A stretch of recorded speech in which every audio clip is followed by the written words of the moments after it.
So much has been discussed about Native American communities and their rich culture. Yet few are aware of the revelation we're about to unveil in this video. Within these communities, a distinctive aspect of marital arrangements comes to light, one where Native American wives were allowed extramarital relationships, a practice endorsed by their husbands. This practice, prevalent among the Powhatan tribes, has stirred curiosity, prompting many to ponder if this tradition signifies a unique perspective on relationships, or if there's a deeper cultural significance. Amidst the seemingly scandalous revelation of wives enjoying sexual freedoms sanctioned by their husbands, it becomes apparent that Powhatan women adhered more to cultural norms than personal desires. As we delve into this intriguing aspect of Native American history, we aim to shed light on the history and details surrounding the affairs within the Powhatan tribes. Join us in uncovering a lesser-known facet of their culture that challenges preconceptions and offers a fresh perspective on the rich diversity of Native American tradition. So, relax and immerse yourself in this exploration of the super and sometimes nasty sex lives of the Powhatan tribes. As you watch this video, ensure you hit the like button, subscribe to the channel, and turn on the notification bell so you don't miss our new update. The Powhatan Confederacy, led by Chief Powhatan, was a complex society of several Algonquian-speaking tribes. Powhatan was the paramount chief of Senecamaka, a political alliance of Virginia Indians in the early 17th century. He is best known for his interactions with the English settlers at Jamestown, including his daughter Pocahontas' association with Captain John Smith. The Powhatan people lived in the Tidewater region of Virginia, relying on agriculture, hunting, and fishing for sustenance. Their societal structure was organized along matrilineal lines, with descent and inheritance passing through the female lineage. This matrilineal structure likely played a role in shaping family dynamics and relationship. Marriage within Powhatan society served various purposes, including social cohesion, economic stability, and the continuation of family life. The specific rituals and customs associated with Powhatan marriages are not well documented, but it's reasonable to assume that spiritual beliefs and cultural practices would influence them. The Powhatan marriages were likely an essential institution in their culture, serving social and economic function. In Powhatan society, the partnership between men and women in marriage was not merely a romantic bond, but a practical necessity for the community's survival. Men and women collaborated to fulfill daily and seasonal tasks, recognizing the complementary roles each gender played. The initiation of courtship by men showcased their responsibility in selecting a partner who could effectively contribute to communal well-being. While women retained the right to decline marriage proposals, their acceptance required the approval of their parents, emphasizing the communal aspect of marital unions. The Powhatan marriage process involved elaborate courtship and formal ceremonies. Courtship initiated with the man presenting food gifts to the potential bride, demonstrating his ability to provide for her. Negotiating the bride's wealth instead of a dowry compensated the bride's parents for losing their daughter's labor. The marriage ceremony was a formal event held at the bride's home, involving symbolic actions such as breaking a chain of shell beads over the couple's heads. These rituals emphasized the significance of the union and its communal implications. While first marriages were expected to be lifelong commitments, additional marriages were negotiated for specified terms. Also, one intriguing aspect of Powhatan culture was the sexual freedom granted to wives, which is subject to the husband's permission.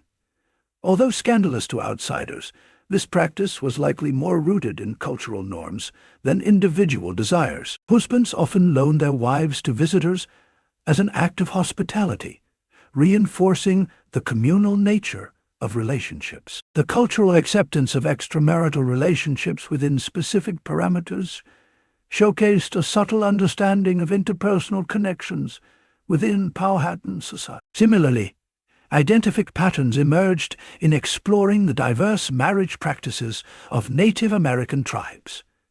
The Choctaw average marriage age was 25 for males and 23 for brides. Conversely, the Blackfoot displayed significant variance, with females entering marriage as early as 10 to 16, while men deferred until at least 35. Tribal ceremonies, exemplified by the Modoc, blended social festivals with rhythmic songs and even sexual intercourse.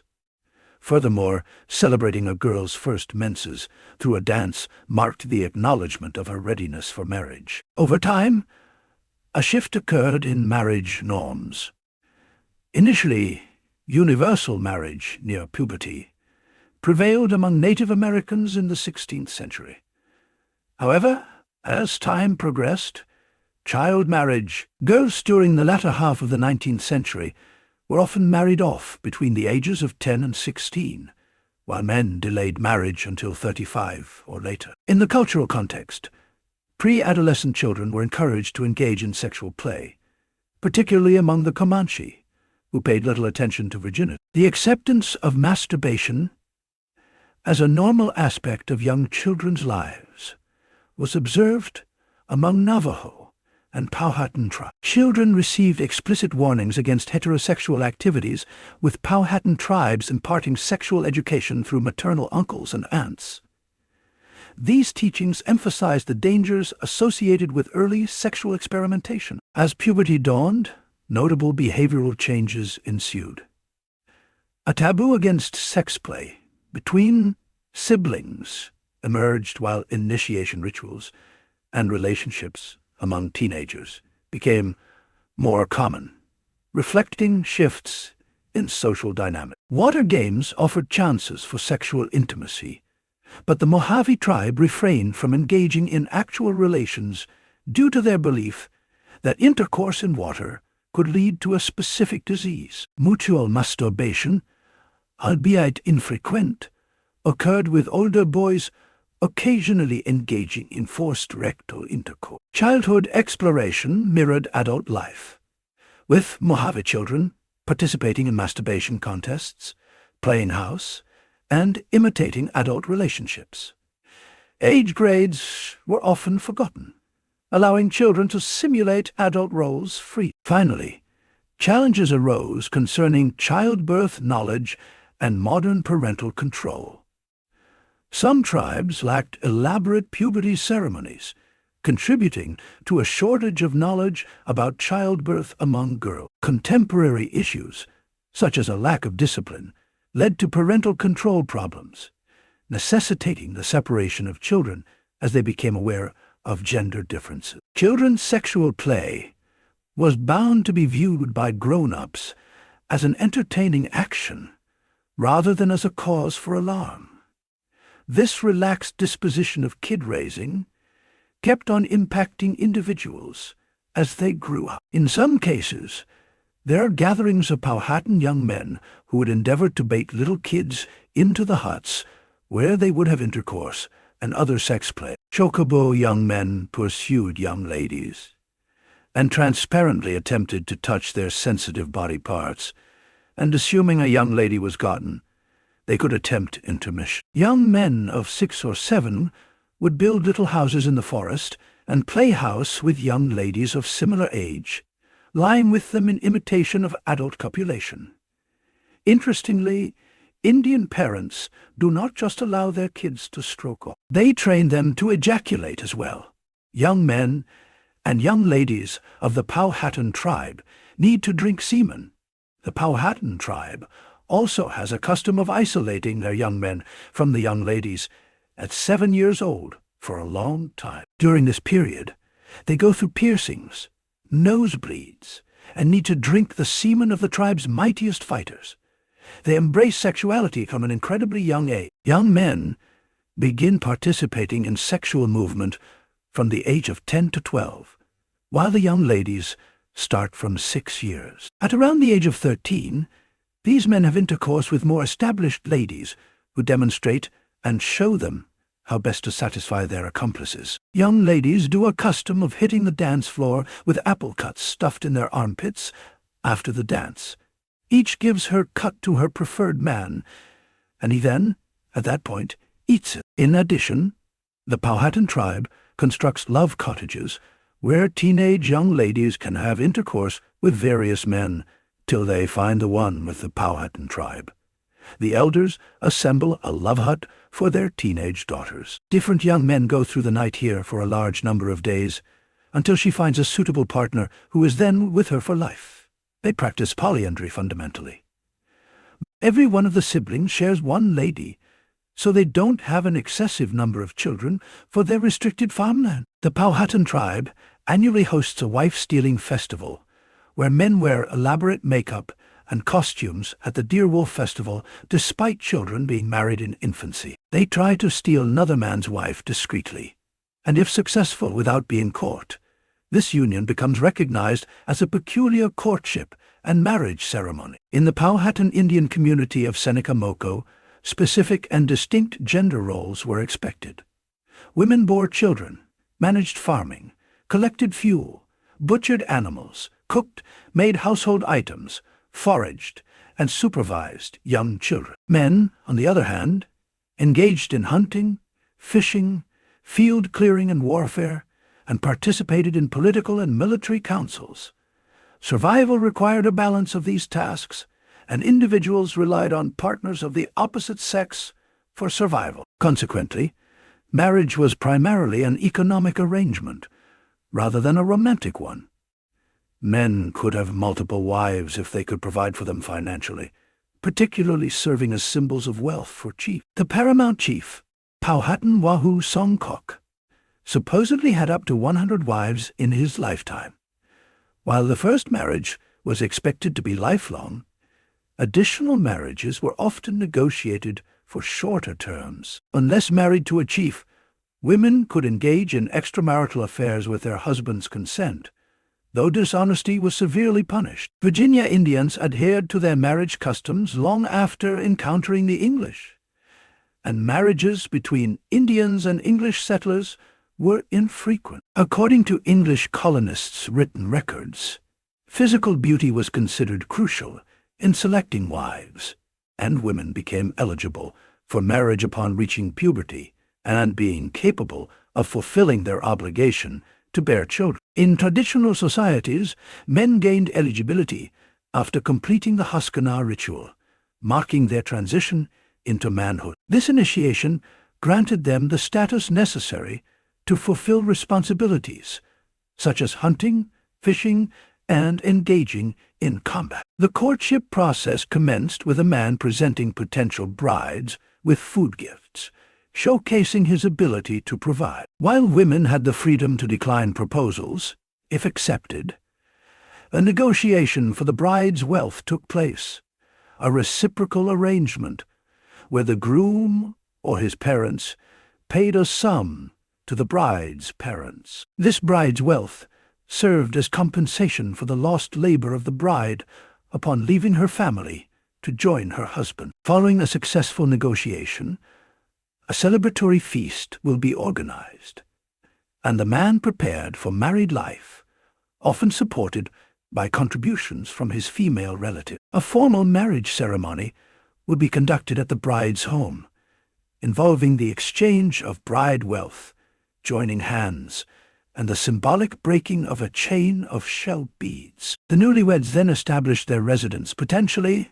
in the groom's parents' town, if the couple hailed from different locations. Turning to historical interactions, the early relations between Powhatan tribes and English settlers in Jamestown, Virginia, in 1607 were complex. Initially met with hostility, likely influenced by past encounters with Spanish explorers, the Indians eventually extended traditional hospitality and food offerings to the newcomer. Powhatan, leader of a tribal confederation around the Chesapeake Bay, initially aimed to assimilate the English through hospitality. However, As the colonists focused on seeking instant wealth, neglecting essential tasks like planting crops, their dependence on Indians for food increased. During the colony's challenging initial years, Captain John Smith's leadership played a pivotal role in its survival. Smith explored the region, established trade with local Indians,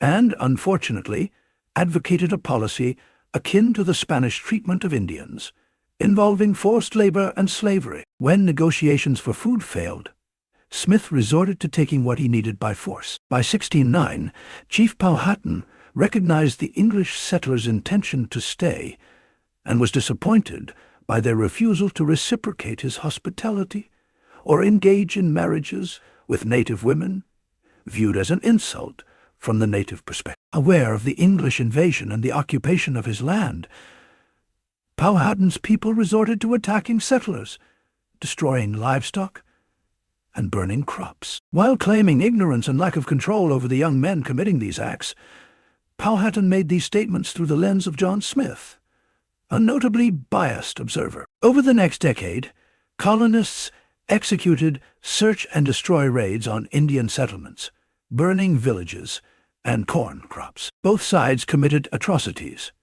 and Powhatan eventually entered an uneasy truce after colonists captured his daughter, Pocahontas, who later married John Rolfe, fostering improved relations. Furthermore, in 1778, Captain Cook, a renowned British explorer, arrived and was initially greeted warmly by natives. However, in exchange for hospitality, Cook and his sailors introduced diseases, notably tuberculosis, leading to a significant population decline. Sexually transmitted infections like syphilis and gonorrhea further exacerbated the situation, causing a severe decrease in fertility across generations. Food traditions were strict, especially for women, with certain foods punishable by execution if consumed. Men and women couldn't share staples like pie and taro from the same bowl, though they could be intimate. Royals eventually abandoned these traditions under Western influence. In interfamilial relationships, incest among royals mirrored practices in ancient European royal families, both aiming to preserve and extend family lineages. Chiefs, more direct in their ties, frequently saw siblings marrying for the purpose of producing offspring with the most mana or divine life force. However, such practices were deemed unacceptable in modern times. Society sees expressions of sexuality as something very private, which people keep separate from their public activities. Sexuality was present almost everywhere. People wove sexual references into dances, chants, and the names of places for pleasure was something to balance openly alongside family, religion, and the land. Their language is also full of words and phrases that are loaded with sensual expression. They introduced concepts such as sex work, adultery, illegitimate children, and sin, which had lasting effects on the culture. Nudity reasons for being naked, and very few of them had to do with sex. Bathing in the nude with family members was perfectly fine, as well as surfing and participating in water sports.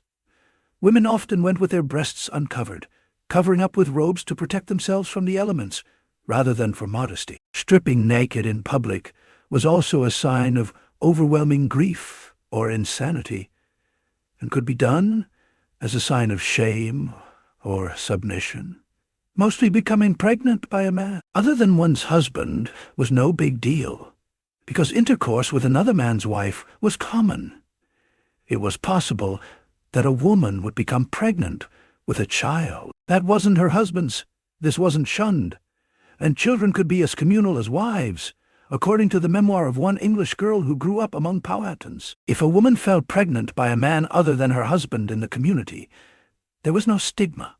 It wasn't like suburban wife-swapping. It was a survival. Equally, if a couple were childless, it wasn't uncommon for another family to give them a child whom they'd love as their own to raise. Polygamy was common. Having more than one wife was a sign that a man could afford to provide for numerous women, a testament to his wealth. When Christianity was introduced to Powhatan, populations in polygamy declined but did not disappear. If a man knew he was going to be away for a while, he would arrange for his wife to take a second husband so that he knew she would be protected while he was gone. Eskimos believe without sexual affinity. Powhatan conceptions of homosexuality don't conform to Western understandings of the subject. That being said, opinion varies widely amongst the different Powhatan communities of adultery and multiple marriages. Among the Powhatans, the assumption was that first marriages were lifelong, except in cases where a spouse was captured in war, allowing the remaining partner to seek another. Even without formal divorce, additional marriages were permitted. For instance, a married man could court and marry additional wives, especially if he demonstrated the ability to provide for them, turning wives into status symbols. Chiefs, notably the paramount chief, or Mamonatuix, often took multiple wives, although it remains unclear if female chiefs ever had multiple husbands. The hierarchy among wives, division of household work, and sleeping arrangements are not well documented by English observers.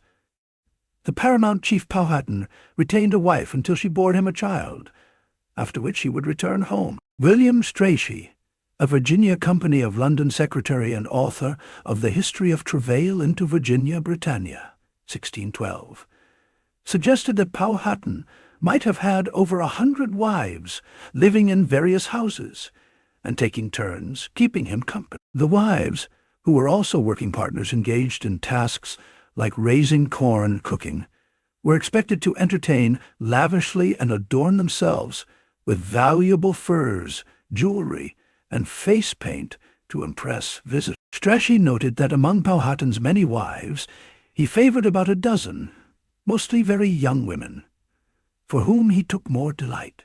It's likely that the Englishman didn't realize that all these women were actively involved in domestic tasks. According to Henry Spelman, who became fluent in Powhatan's Algonquian dialect, Powhatan selected wives based on their beauty, and family background may have played a role. Chiefs like Powhatan, skilled politicians, probably married women from different towns to create in-laws who could serve as allies. Powhatan's practice of keeping wives only until they bore a child allowed him to accumulate wives and establish valuable family connections through their children. Spelman emphasized the significance of children, noting that many wives producing many offspring could, in turn, provide support to their parents in old age, creating a familial and societal support system. While specific details about some other sexual practices are not well documented, it's reasonable to assume that Powhatan tribes, like any other human society, had their customs and norms regarding intimate relationships. The roles of men and women in Powhatan society, as observed by English colonists, may have influenced these practices. It's essential to approach this topic with cultural sensitivity and acknowledge the limitations of historical records. Native American cultures varied widely, and it's important not to generalize or make assumptions about the specifics of the Powhatan tribe's intimate lives based on limited information. Additionally, discussions of indigenous cultures should prioritize respect and avoid perpetuating stereotypes or eroticizing their practices. Information about the intimate aspects of the Powhatan tribe's lives, including their sex lives, is limited and often speculative. The available historical records from the time of English colonization provide some insights into Powhatan culture, but these records are biased and filtered through the perspectives of the colonists. Furthermore, Native American societies often had oral traditions that European observers did not extensively record. Understanding the sex lives of the Powhatan tribes requires a thoughtful and culturally sensitive approach. It's essential to avoid imposing Eurocentric perspectives on indigenous cultures and recognize the diversity among Native American societies. Different tribes had distinct customs, beliefs and practices and generalizations should be avoided. While we can infer certain aspects of Powhatan's intimate life based on the available historical records and general knowledge of Native American cultures, a comprehensive and accurate understanding remains elusive due to the limited and biased nature of the sources. It is essential to approach such topics with humility, acknowledging the gaps in our knowledge and respecting the diversity of indigenous cultures. It's on this note we wrap up today's episode of Shades of Greatness. Thank you for joining us once again. Remember to click the like button and subscribe to our channel. See you in our next video.